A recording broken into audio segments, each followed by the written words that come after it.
রাসূল সাল্লাল্লাহু আলাইহি ওয়াসাল্লাম বলছেন, ফেরাউন নিয়ে এসে আসিয়াকে একবারে বালির উপরে ফেলে দিল, দেওয়ার পরে দুই হাতে কাঁটা মেরে দিল, দুই পায়ে কাঁটা মেরে দিল, পাথর চাপা দিল।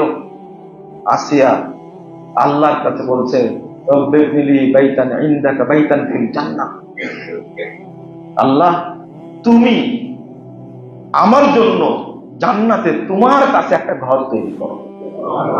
আল্লাহর কাছে দোয়া করছেন। আসিয়া তপ্ত বালির উপরে রৌদ্রের মধ্যে ফেলে দিয়ে কষ্ট দেয়। আলাইহাল মালাইকা, আল্লাহ রাব্বুল আলামিন ফেরেশতা পাঠিয়ে দিয়েছেন আসিয়ার উপরে।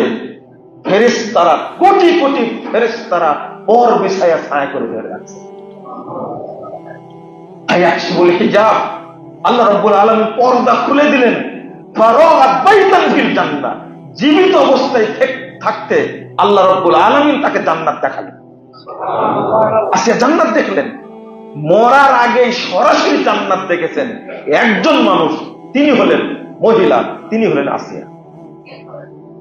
মহিলাদের মর্যাদা কি কম? কম না। মুহাম্মদ টেলিভিশন, সত্যের জয় সব সময়।